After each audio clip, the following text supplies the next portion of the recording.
이민수의 경제토크 김지훈의 훈훈한 주식 김지훈 대표님 오셨는데요. 미용 의료기기가 최근에 부각되고 있는 이유들 관심주까지 알아보겠습니다. 화장품은 사실 좀 주목을 끌었습니다. 그렇죠? 뭐 관세에도 불구하고 워낙 화장품이 잘 되니까 그 대형주도 좀 살아나고 네네. 무엇보다 뭐 ODM 업체들 그죠? 잘 갔는데 네네. 미용 의료기기가 요즘 움직입니다. 의료기기 미용기기는 뭐 어떤 이유예요? 네. 화장품을 일단 같이 묶어서 보시면 좋을 것 같아요. K-뷰티란 큰 네. 틀에서 묶어보시면 좋을 것 같고 글로벌 수출 다변화에 어떻게 보면 초입 구간을 살짝 넘어서 이제 폭풍 성장하는 목전에 와 있다. 저는 그렇게 보고 있고요. 두 번째는 사람들이 아직 관심이 별로 없다.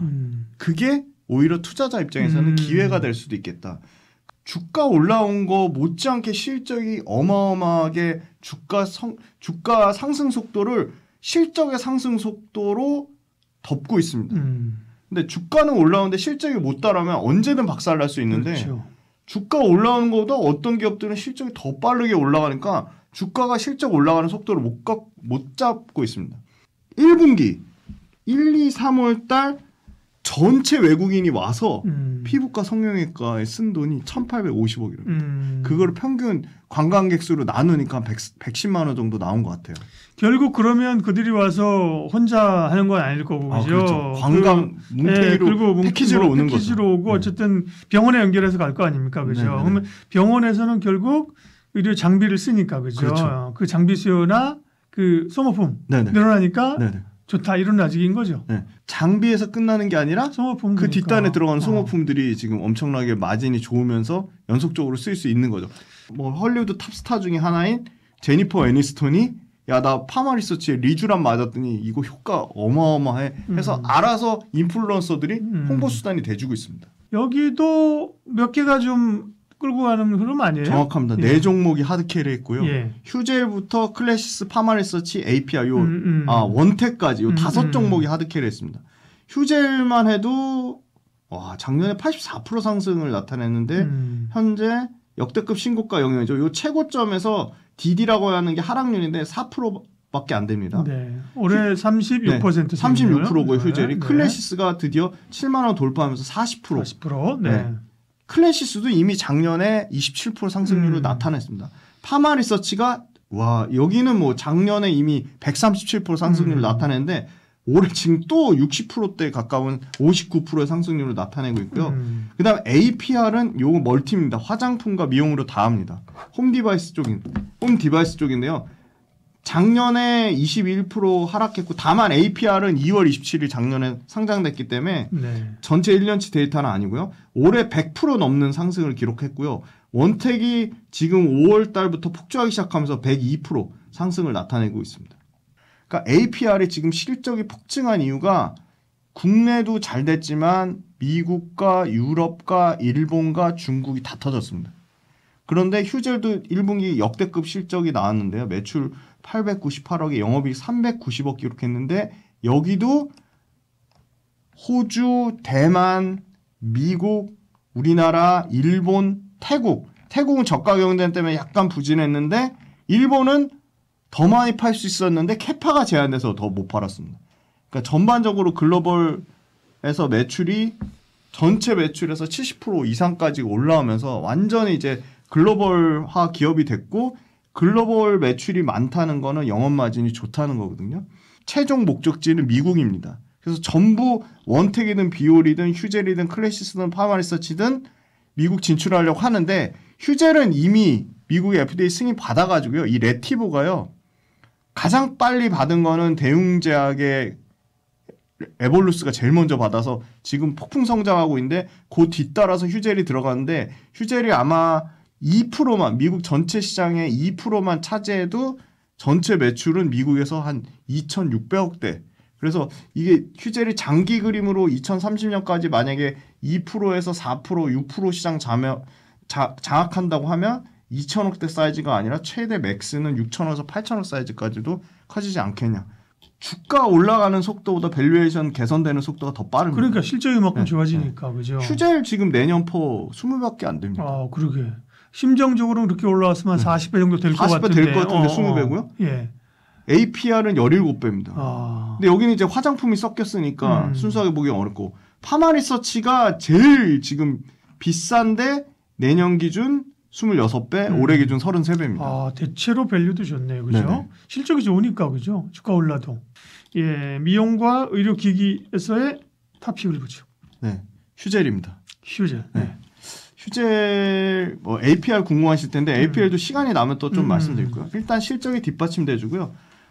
그냥 분기별로 그냥 모멘텀이 계속 대기하고 있다. 2분기는 이 레티보가 이제 미국에서 이제 폭증할 딱 초입 단계, 매출 레버리지의 초입 단계. 2분기는 이제 미국 모멘텀을 보고요. 이미 벌써 파트너사 베네브가 약 5,000개 계정을 통해서 초기 침투 속도를 경쟁사죠. 대웅제약의 이제 에벌루스 정도 사이즈까지는 이미 올려놨다는 거고요. 다만 이건 있습니다. 미국 베네브사가 아마 관세를 영향을 받을 거로 좀 보입니다. 의약품 관세 때문에 지금 바이오주가 최근에 아주 급격하게 하락을 하고 있는데 이 베네브가 아마 그 관세 관련된 비용 부담을 아마 떠안을 것 같아요. 근데 아직 도입이 되더라도 전반적인 업계 전반이 공통적으로 동일 조건으로 반영되기 때문에 휴젤이 받는 실적은 우려와는 다르게 좀 제한적이라고 보고 있고요. 중국이 또 모멘텀인데요. 중국의 사완제약이 파트너사인데 에스테틱 사업부가 지금 말 그대로 엄청나게 고속 성장을 하고 있습니다. 이미 재고를 다 지금 완료됐습니다. 재고 조정이 완료돼서 분기별로 실적 성장하는 흐름만 보고 있고요. 3분기에는 브라질의 모멘텀이 있습니다. 예, 브라질 선적이 시작이 되고요. 또 뭐가 있냐? 3분기에 지금 새로 신규 공장 증설한 3공장이 풀캐파로 아마 3분기부터 돌아갈 것으로 예상이 됩니다. 그러면 3공장 완료되면 글로벌 전체 미국, 유럽, 중국, 일본, 동남아시아 전체 캐파를 다 충분히 확보할 수 있는 수준이다. 그렇게 보고요. 네, 미용 의료기기 가운데 탑픽은 휴젤이고요. 탑 투픽은 네, 투픽은 이제 APR 좀 말씀드려야 될 것 같은데 APR도 뭐 1분기에 뭐 매출이 79%, 영업이익이 97% 성장하면서 전년 대비 YOY로 네. 어닝 컨센서스를 뭐 압도적으로 100억 넘게 초과를 했습니다. 해외 매출 비중이 이제 71%까지 올라왔고요. 화장품이 매출이 뭐 150%씩 성장하고 있고 항공 매출을 올해 1분기에 처음으로 미국 매출이 제치는 현상이 나왔고요. 디바이스, 화장품 모두 미국, 유럽, 신흥국에서 세 자릿수의 성장을 나오고 있고요. 여기는 100개국 이상에 이미 진출했습니다. 그래서 이 탑티어인 미국과 뭐 유럽과 일본을 제외한 나머지 국가를 신성장국으로 다 합쳤는데요. 그 합산 성적이 230% 성장으로 나타났습니다. 그래서 지금까지는 화장품이 좀 하드캐리했다면 미래의 성장은 이 홈 디바이스 쪽이 좀 자리를 잡아가지 않을까. 뷰티 디바이스 쪽이. 며칠 사이에 막 뭐 급락 급등을 반복합니다. 역시 뭐 트럼프와 관련된 노이즈인가요? 그렇죠. 일단 트럼프의 약가 인하 정책 네. 이거에 대한 해석이 어떻게 되느냐 예. 가지고 이제 논란이 많았고요. 네. 또 하나가 이제 FDA 관련돼서 거기 이제 허가 업무 이런 것들 하는 분이 좀 보수적인 분으로 바뀌었다. 네. 뭐 이런 것들. 그다음에 지금 보건복지부 장관 얘기도 계속 나오고. 그러니까 한마디로 지금 제약사를 좀 압박하고 있죠. 그래서 이제 약가를 낮추겠다는 거는 이제 제약회사들에게 안 좋은 거죠. 약가 인하한다는 게 그죠. 그렇죠. 이익을 줄인다는 거니까 결국에는. 근데 그 대상을 잘 봐야 되는데 우리나라는 사실 뭐 미국에 보내는 약이 꽤 있죠. 뭐 셀트리온 쪽에서도 보내는 게 있고 렘시마 관련된 게 있고 그다음에 삼성바이오로직스 약을 만들어서 보내니까 그거에 대한 우려를 많이 하는데 네. 사실은 이제 이게 디테일하게 좀 볼 필요가 있어요. 우리나라처럼 이게 간단한 게 아니라 약간 좀 미국은 복잡한데 네. 문제는 공화당 의원들이 반대를 하고요. 또 하나가 이제 공화당 일부 의원들이 약가 인하하는 걸 되게 반대하고 있고 또 하나가 예전에 법원까지 갔을 때 소송까지 제약사들과 소송이 정부 간의 소송이 벌어져서 오바마 때도 그랬고 결국엔 정부가 대부분 패소했습니다. 그러니까 이게 쉽지 않다라고 보시면 되는데 빅파마들은 지금 주가가 빠지고 있죠. 빠지고 있는 이유가 뭐냐면 13년 차 이상 돼서 돈 잘 벌고 있는 스테디셀러들이 있는데 얘네가 약값이 떨어져 버리면 수익이 확 줄죠. 그러면 방법은 뭐냐? 새로운 신약을 출시해야 됩니다. 그래서 계속 지금 오히려 신약을 더 늘릴 수밖에 없는 상황이 된다. 라고 판단을 하면 오히려 인수합병이나 뭐 라이센스인이나 이런 것들이 훨씬 더 강화될 수 있다. 그리고 돈을 벌려면 이제 기존 약 갖고는 안 되니까 그러니까 새로운 파이프라인을 개발하든지 새로 파이프라인을 계속 사오든지 맞아요. 개발하든지 해야 네, 되기 예. 때문에 그러면 오히려 이제 신약 개발하는 회사들 그러니까 최근에 갑자기 뭐 보로노이 같은 회사들은 갑자기 올라가고 막 이렇습니다. 오늘도 뭐 에이비온 같은 회사들이 갑자기 올라가고 하는데 그게 이제 그런 거다라고 생각하시면 되고 오히려 지금 신규 파이프라인 확보에 혈안이 될 수 있다. 그래서 우리나라의 그 R&D 중심으로 하는 바이오텍 기업들한테는 오히려 수혜가 될 수도 있다라고 보는 게 긍정적인 해석입니다. 그리고 아까 말씀하신 그 FDA에서 신약 승인 내주는 기준을 강화할 것이라는 움직임이잖아요. 지금 시죠, 지금 그죠? 네, 움직임입니다. 그게 이제 결과가 나온 건 없어요. 네, 확정된 것도 아니고 그것도 뭐 추진하다가 뭐 잘 안 되는데 그러면 그죠? 그러면 결국 이제 그것 때문에 흔들리는 것들은 바이오텍들에게는 변동성이 오히려 기회일 수 있다. 그렇습니다. 네. 빅파마들의 로비력이 어마어마합니다. 그러니까 이제 결국에는 트럼프가 아무리 그렇게 하고 싶어도 공화당 의원들이 따라가지 않으면 이 정책은 또 무효화될 수도 있는 상황이다라고 보시면 되고요. 비만 치료제 관련된 종목들은 신고가를 내고 있습니다. 그러게요. 네. 그럼 뭐 약간이나하고 상관없는 건가 비만 치료제는? 거기 아까 참고 13년차라 그랬고. 예, 그거 13년이 된 게 없죠. 네, 그러니까요. 거기에다가 또 이제 위고비랑 마운자로의 싸움이 지금 네. 난리가 났고요. 그러니까 뭐 위고비는 보험회사 쪽에서는 위고비를 좀 밀어주고 있고 얼마 전에 임상 결과가 나왔는데 마운자라고 훨씬 더 효과가 빠르다, 좋다, 부작용도 없다 이러면서 지금 또 위고비가 다시 이기는 일라일릴리가 또 이기는 과정을 가고 있는데 이건 기존에 이제 주사로 맞는 비만 치료제고 또 경구용 비만 치료제 개발하는 게 지금 난리가 났습니다. 그래서 뭐 노보노디스크도 개발하고 있고 일라일리도 하고 있고 거기에 지금 뭐 암젠 했다가 실패했는데 다시 또 부활시키고 있고 화이자는 얼마 전에 실패했다고 선언했고요. 그러니까 이게 지금 경구용 비만 치료제 개발 경쟁도 굉장히 심화되고 있는 상황. 국내에서도 지금 난리가 났습니다. 그래서 뭐 펩트론이 사상 최고가를 가고 있고 인벤티지랩이 그렇게 많이 올라갈 줄이야 하면서 올라갔고 또 하나가 이제 D&D 파마텍이라는 경구용 치료제를 미국의 메세라라고 하는 회사와 공동 개발하고 있는 이 회사가 경구용으로는 우리나라에서 제일 앞서 있거든요. 그 회사가 주가가 지금 불을 품고 올라가고 있습니다.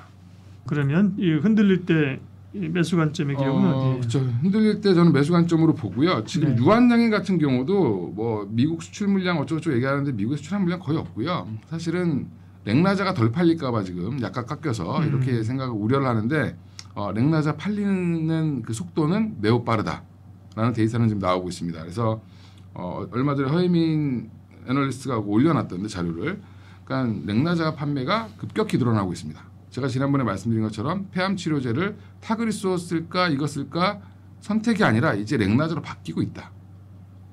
이게 신약으로 처리가 안 된다라고 하면 그러면 다 팔아야 되는데 사실은 신약으로 처리 안 될 이유가 없다. 왜냐하면 경구용으로 갔을 때 효과 개선이 굉장히 많기 때문에 좋아지기 때문에 환자의 편의성만 좋아지는 게 아니라 임상의 의미가 있다라는 거죠. 그래서 의미가 있으니까 지금 너무 걱정할 필요 없다. 지금 최근에 실적도 되게 잘 나오기 시작했죠. 그렇죠. 네. 이제 팔아놨던 것들, 그러니까 한마디로 라이센스 아웃했던 것들에 대한 마일스톤들이 계속 들어오고 있다는 겁니다. 그래서 여전히 지금은 보셔야 된다 이렇게 말씀드리고 탑픽은 알테오젠입니다. 네. 예. 바이오텍 가운데 알테오전은 뭐 지금 가장 대표적인 그죠? 대장주이고 예. 플러스 바이오텍 가운데서 또 좀 2차적으로 관심 갖는 기업은 어디죠? 지금 리가켄 바이오가 실적이 나오기 시작했는데 여기도 어떻게 보면 ADC의 링커를 잘 만드는 회사인데 이 회사가 지금 실적이 굉장히 잘 나왔죠. 그래서 1분기 실적 발표했는데 바이오텍 회사들은 흑자 전환을 했다는 것 자체가 굉장히 유의미하거든요. 근데 이번에 흑자 전환을 했습니다. 바이오는 사실은 어느 정도의 변동성은 생각을 하고 있어야죠, 그죠? 네. 바이오 투자하시는 분들은 대부분 공부가 안 되면 하시면 안 되고요. 그러니까 흔들릴 때 그죠? 예, 흔들릴 때 살 수 있는 정도의 용기가 용기가 있어야. 용기와 함께 스타디가 돼 있어야지, 그죠? 그렇죠. 이게 공부가 안 돼 있으면 투자하기가 힘든 게 바이오 종목입니다. 그래서 그러니까요. 대략적으로 찾아보시고 제 주변에 이제 제 지인분들도 이제 바이오로 돈 많이 버신 분들은 저랑 이제 소통을 많이 하는데 네. 그분들은 제가 얘기한 것만 듣지 않습니다. 음. 뭐 다른 분들 얘기도 듣고 찾아보고 홈페이지도 들어가 보시고 계속 업데이트를 하시더라고요. 그러니까 그러고 궁금한 걸 저한테 물어보는. 그러니까 이게 저는 과외 선생 역할만 좀 해준. 아, 이것 때문입니다라는 정도만 알려드리니까 그래서 그런 분들은 공부를 하고 하시지 않으면 되게 이게 어렵습니다. 그래서 특히 길게 끌고 가시는 분들. 네.